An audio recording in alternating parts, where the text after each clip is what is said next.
Staff Sergeant Ethan Cooper's voice sliced through the humid North Carolina air like a blade. He wasn't talking to his Marines. His glare was locked on the old man standing just beyond the observation tower, leaning against a maintenance cart like he had all the time in the world. "Do you have any idea where you are right now, old-timer?" William Cross, 78 years old, wearing faded blue coveralls with a Camp Lejeune maintenance patch on the chest, didn't so much as blink. In his weathered hands he held a battered green canvas case, military issue by the look of it, but from another lifetime. His posture was relaxed, almost lazy, but his eyes, steel gray and sharp as razors, tracked everything. The movement patterns of the pop-up targets, the rhythm of the pneumatic systems, the frustrated body language of the young snipers who'd been failing for 3 straight hours. "This is the Urban Combat Training Complex," Cooper continued, stepping toward him with the confidence of a man who'd never been told no. At 32, Cooper was everything the modern Marine Corps wanted. College-educated, tech-savvy, with deployment experience in Syria and 2 meritorious promotions under his belt. The tablet strapped to his forearm was worth more than William's entire year's salary. "This is an active training evolution for Marine Scout snipers. Civilian contractors aren't authorized in the hot zone during live fire. I need you to move along, now." William's gaze drifted from the mock buildings, plywood and 2x4s made up to look like Ramadi or Fallujah, to the staff sergeant.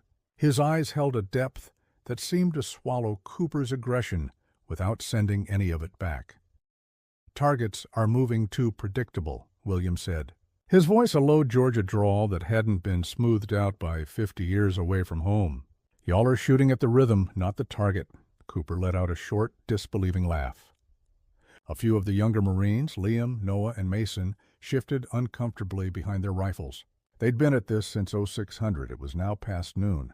Their advanced training had prepared them for everything: wind calls, elevation changes, moving vehicles. But these pop-up targets in the urban maze were different. They appeared at windows, doorways, rooftops, sometimes for 2 seconds, sometimes for 5. The pneumatic system was randomized, or so they'd been told. The success rate this morning had been 12%. In a real firefight, they'd all be dead, shooting at the rhythm.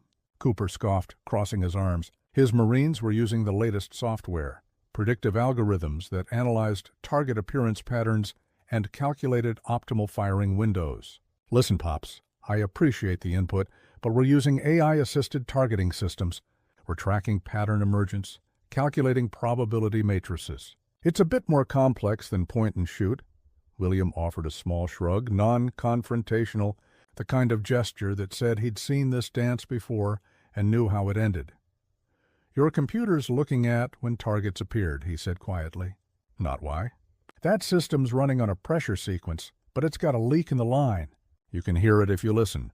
Every 4th cycle, there's a half-second delay. Creates a stutter. Your algorithm's trying to find a pattern in broken data." Noah, a 24-year-old corporal from Ohio, lowered his scope. He'd been listening to something all morning, a faint hissing sound he'd assumed was normal. What the old man said made a weird kind of sense. The misses had been clustered. Every 4th or 5th engagement, his timing was off by just a fraction. But he wasn't about to say that. Not to Staff Sergeant Cooper. Cooper's jaw tightened. This old maintenance man, he'd seen him cleaning the head in the barracks, changing light bulbs in the admin building, was lecturing him on advanced marksmanship. "And I suppose you could do better?" Cooper challenged, his voice dripping with sarcasm. He gestured at the canvas case in William's hands. "What have you got there?" "Your old deer rifle from 1960? Slowly, deliberately, William unzipped the case. It wasn't a modern weapon with rails and adjustable stocks and infrared capability. It was wood and steel and simple glass. The stock was dark walnut, scarred with the kind of dings and dents that spoke of hard use in hard places. The action was a Remington 700, and the scope mounted on top was an old fixed-power Unertl. It was an M40A1, the rifle of another war, another time. The Marines stared. Cooper let out a genuine laugh. "You cannot be serious. That thing probably hasn't been fired since the first Gulf War. You really think that antique can hit a moving target, that our systems can't?" He pointed at a particularly deep gouge in the wooden stock, near the receiver. Look at this thing. It belongs in a museum. You're going to hurt yourself, old man." The moment Cooper's finger touched the worn wood, the North Carolina heat dissolved in William's mind. The world went orange and brown. He wasn't 78 anymore. He was 24. The air wasn't humid. It was choked with dust and smoke and the copper smell of blood. The sounds changed. The pneumatic hiss of training targets became the sharp crack of AK-47 fire, the rumble of diesel engines. The screaming Fallujah, November 2004. He was on the third floor of a half-collapsed building, his cheek pressed against this same stock. The gouge Cooper had mocked was fresh, from a chunk of concrete that had exploded off the wall 6 inches from his head when an insurgent's bullet had missed him by a prayer. Through the simple scope, he watched a narrow alley 400 yards away. His spotter's voice was urgent in his ear. Second window, third building, intermittent exposure. He's timing the Humvee patrols. William didn't need the explanation. He'd been watching for 6 minutes. The enemy sniper appeared every 90 seconds, fired twice, disappeared. The pattern was almost perfect, almost. But William had noticed something nobody else had. Every third appearance, the man stayed up half a second longer. Just half. He was right-handed, and the window frame was awkward. He had to shift his weight to pull back in. That half-second was muscle memory. Involuntary. William didn't aim for where the man appeared. He aimed for where he would be during that half-second hesitation on the third cycle. He controlled his breathing. Let half out. Held. The world narrowed to the crosshair and his heartbeat. He squeezed. The memory ended with the image through the scope. The enemy sniper jerking backward, his rifle clattering to the floor. His spotter had whispered, "How the hell did you know?" William had answered then the same way he'd answer now. Watched him move. Back at the training complex, the sun beat down. William's eyes refocused on Staff Sergeant Cooper. The old man's expression hadn't changed, but something in his presence had settled, become heavier. Corporal Noah watched the whole exchange, a knot forming in his stomach. He'd been raised to respect his elders. His grandfather had been a Marine in Vietnam, and the staff sergeant's blatant dismissal felt wrong. More than that, there was something about this old man.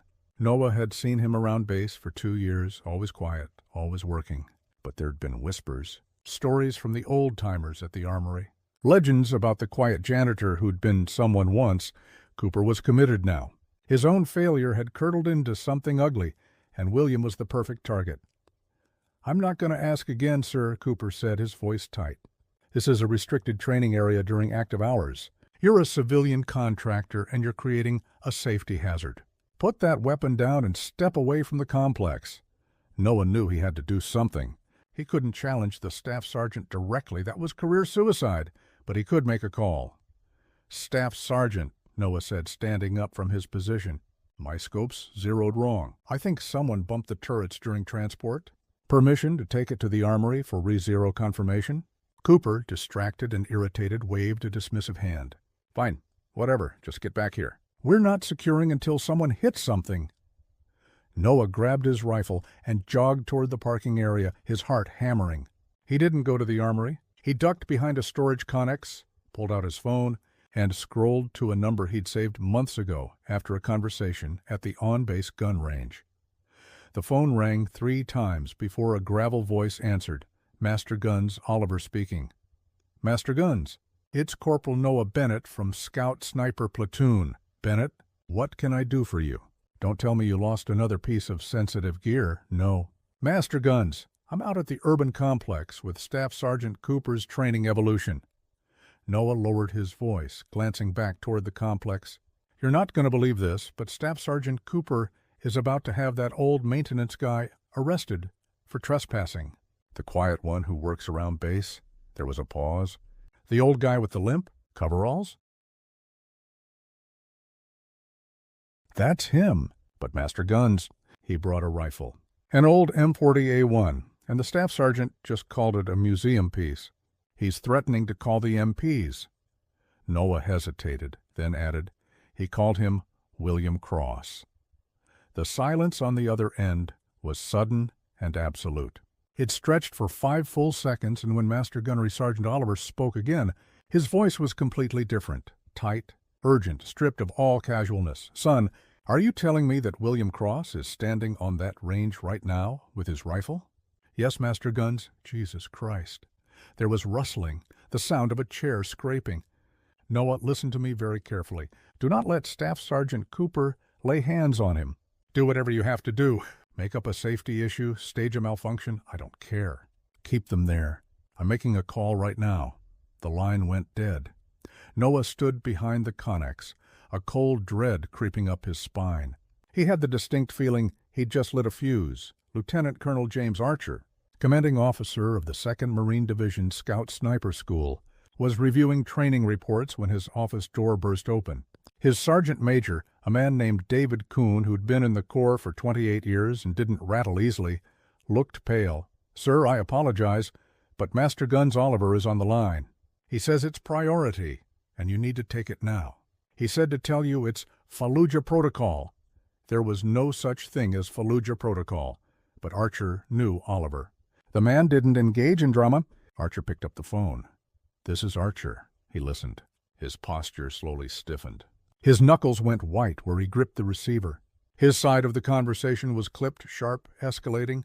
"What? At the urban complex? With Cooper's platoon?" There was a long pause. The colonel's eyes widened. "Say that name again." Another pause. Archer's face shifted from confusion to shock to something close to horror. "Are you absolutely certain it's him?" He listened for another moment, then placed the phone down with unnatural care, like it was made of glass. "Sergeant Major," he said quietly, his voice carrying the kind of calm that comes before violence. "Get my vehicle, full kit. We're going to the urban complex right now." "Sir, should I—" "Right now, Sergeant Major." Back at the complex, Staff Sergeant Cooper had reached his limit. The old man's quiet refusal to be intimidated was more infuriating than any argument. "All right, that's it. I'm done playing games," Cooper declared. He stepped closer to William, invading his space. "Sir, I am giving you a direct order to vacate this training area immediately. If you refuse, I will personally escort you to the Provost Marshal's office, and you will be detained for interfering with a military training exercise." To emphasize his point, he reached out and placed a firm hand on William's shoulder. William didn't move, didn't flinch. He just looked at the younger Marine's hand on his shoulder, then up at his face. The look in his eyes wasn't anger. It was something closer to sadness. The kind of sadness that comes from seeing the same mistakes repeated across generations. That's when the sirens started. It was distant at first, a wailing sound so out of place at a training range that everyone stopped. All heads turned toward the access road. A dust cloud was rising, coming fast. Not one vehicle, 3. 2 black staff cars and an MP cruiser, lights flashing, tearing down the road at a speed that sent gravel flying. The convoy skidded to a halt 20 yards from the firing line. Doors flew open before the engine stopped. The first man out was Lieutenant Colonel Archer. His uniform was immaculate. His face was a mask of cold fury. Right behind him was Sergeant Major Kuhn, who looked like someone had carved him from a mountain and taught him to salute. The entire complex went silent. The snipers snapped to attention. Staff Sergeant Cooper froze, his hand still on William's shoulder, confusion and dawning horror spreading across his face. He'd been in the Corps for 11 years and had never, not once, seen the school's commanding officer arrive anywhere with lights and sirens. Colonel Archer ignored Cooper completely. His eyes were locked on William. He strode forward, boots crunching on gravel, and stopped directly in front of the old man. He looked at Cooper's hand on William's shoulder. His eyes went cold. Cooper snatched his hand back like he'd touched a hot stove. Then the unthinkable happened. Lieutenant Colonel James Archer, commander of the Marine Corps' premier sniper school, snapped the sharpest, most perfect salute Cooper had ever seen in his life. His spine was straight as a rifle barrel, his arm locked. His gaze was pure respect. "Chief Warrant Officer Cross," the colonel's voice boomed across the silent range. "Sir, I apologize, on behalf of my Marines and this command, for the disrespect shown to you here today. There is no excuse." A collective, silent shock rippled through the line of young snipers. Staff Sergeant Cooper looked like someone had hit him with a brick. His face went from red to white. He'd gone from being in total command to being the object of a colonel's wrath in 30 seconds. Sergeant Major Kuhn walked slowly over to Cooper and spoke in a low, terrifying whisper that somehow carried. "Staff Sergeant, what in the name of God were you thinking?" Colonel Archer held his salute until William gave a slow, almost tired nod. Only then did he drop his hand. He turned to face the stunned group of snipers. His voice like iron. "Marines," he began, "you have been failing this exercise all morning because you've been taught to trust your technology more than your training. You've been humbled by a broken pneumatic system and a randomizer that isn't random. And your leader, instead of seeking to learn, chose to disrespect a man whose shadow he isn't fit to stand in." He gestured to William. "For your education, allow me to introduce you. This is Chief Warrant Officer 5 William Cross, retired. He didn't just serve in Fallujah. He held the city. During the Second Battle of Fallujah, when that city was the most dangerous place on earth, Chief Cross logged 37 confirmed kills in urban combat. 37 enemy snipers and machine gunners who won't ever kill another Marine." The colonel's voice dropped, became quieter, but somehow more powerful. The insurgents called him the Ghost of Jolin. He moved through that city like smoke. He could predict enemy movement patterns before they happened. He read fighters the way you read street signs. He turned back to William. "Chief Cross, sir, would you do these Marines the honor of showing them how it's done?" William nodded once. He walked to the firing line, not with Cooper's aggressive efficiency, but with a slow, economical grace. He lowered himself into a sitting position behind the low barrier wall, resting the old M40A1 across a sandbag. He didn't rush. He took his time, breathing, his eyes tracking the whole complex. "Your tablets are looking for data," he said quietly, his voice instructive, calm. "You need to look for tells." He pointed with one weathered finger. "See that target system? The compressor kicks on every 90 seconds. You can hear it if you listen. When it kicks, the pressure spikes, and the sequence speeds up for about 10 seconds. Your algorithm can't hear that. You can." He made a single, confident adjustment to his scope's elevation knob. "These targets aren't random. Nothing human-made is truly random. The engineer who built this system, he's right-handed. The sequence favors targets on the right side of the complex in the first 30 seconds of each cycle. It's subconscious. He probably doesn't even know he did it." William settled his cheek against the worn stock, a position he'd held 10,000 times. He took a breath, let half of it out, and the range fell into cathedral silence. In the distance, a target popped up in a third-story window. Exposure time, approximately 1.8 seconds. The crack of the old M40A1 was sharp, clean, nostalgic. Every optic on the line swung to the target. The hit was center mass. Perfect. Before anyone could react, William cycled the bolt, smooth, practiced, unconscious, and fired again. A second target, this one on a rooftop, appearing for maybe 2 seconds. Another hit. He fired 4 more times in the span of 20 seconds. 4 different targets, different ranges, different exposure times. 6 shots. 6 hits. With a rifle older than some of the Marines watching, a moment of stunned silence. Then spontaneous applause and cheers erupted from the young snipers, a release of tension and a display of pure respect. Colonel Archer just shook his head, a small smile on his face. Then he turned that face, now cold again, toward Staff Sergeant Cooper. "Staff Sergeant," he said, his voice dangerously quiet, "your arrogance has cost these Marines a training opportunity. Worse, it has dishonored this command. You had a living legend standing here, offering wisdom, and you treated him like a trespasser." Cooper stood rigid, his face a storm of shame. "Sir, no excuse, sir. There is no excuse," the colonel confirmed. "You and your entire platoon will report tomorrow at 0600 for remedial training in urban target prediction and engagement. Your instructor will be Chief Warrant Officer Cross, if he's gracious enough to accept." William pushed himself up from the ground, his old knees protesting quietly. He walked over to Cooper, who couldn't meet his eyes. He placed a gentle hand on the younger Marine's shoulder, the same shoulder Cooper had grabbed minutes before. "The technology helps," William said quietly, without any triumph in his voice. "But it doesn't replace this." He tapped his temple with a weathered finger. Targets move for reasons. Patterns exist because humans make them. You have to learn to see the man behind the system, not just the system. William looked down at the old rifle in his hands, and another memory surfaced. Warm, bittersweet. He was a young lance corporal, barely 22 years old.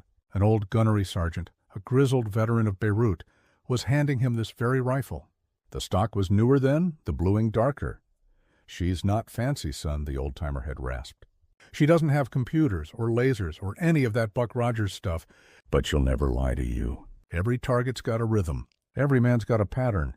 You just got to watch long enough to see it. Trust your eyes more than your tools." The rifle wasn't just a weapon. It was a legacy, a thread connecting generations of Marines who'd learned that the most important 6 inches on a battlefield was between your ears. In the weeks that followed, the atmosphere at the Urban Combat Training Complex was transformed. Every morning, Staff Sergeant Cooper and his entire platoon sat in a classroom, not behind rifles, but behind notebooks. At the front was William Cross, wearing his coveralls, holding a laser pointer and showing footage of urban combat. He taught them to read body language, to understand that enemy fighters favored their strong side, to notice that most people, when startled, move right, to see that rooftop positions are always abandoned faster than ground floor ones because the fighter feels exposed. He taught them that technology could calculate range and wind, but only a human could predict another human. The Marine Corps Scout Sniper School quietly integrated a new block of instruction into its curriculum: human pattern recognition in urban combat, the Cross method. Success rates at the complex climbed from 12% to 68% in a month. About 6 weeks later, Staff Sergeant Cooper, in civilian clothes on a Saturday, was at a local diner in Jacksonville. He saw a familiar figure in a corner booth reading a newspaper and working on a plate of eggs and bacon. "William." Cooper took a deep breath and walked over. "Chief Cross," he said quietly. "Sir?" William looked up, a warm, grandfatherly smile on his face. "Ethan, have a seat. Coffee?" Cooper sat, feeling that same flush of humility he'd felt on the range, but it didn't hurt any more. "It was cleansing, sir. I wanted to say thank you for everything. You taught me more in 6 weeks than I learned in 6 years of advanced schools." William just nodded, genuine and easy. "You're a good Marine, son. You were just reading the manual instead of reading the man." He took a sip of coffee. "Everything's got a pattern if you watch long enough." He set his cup down and met Cooper's eyes. "The real trick isn't just seeing the pattern. It's knowing when it's going to break. That's what keeps you alive." Cooper nodded, something settling in his chest, a piece of wisdom he knew he'd carry forever. William stood to leave, placing a few bills on the table. He paused, then clapped Cooper on the shoulder. "Keep teaching, Ethan. Don't just make shooters. Make watchers." Cooper watched him walk out, a quiet old man in coveralls, limping slightly, who'd reminded an entire generation of warriors that the most powerful weapon system ever designed was the human mind. If you were moved by William Cross's story of quiet courage and timeless wisdom, smash that like button, share this with someone who needs to hear it, and subscribe for more stories of America's unsung heroes. These are the men who don't brag, don't boast, but when the moment comes, they deliver, every single time.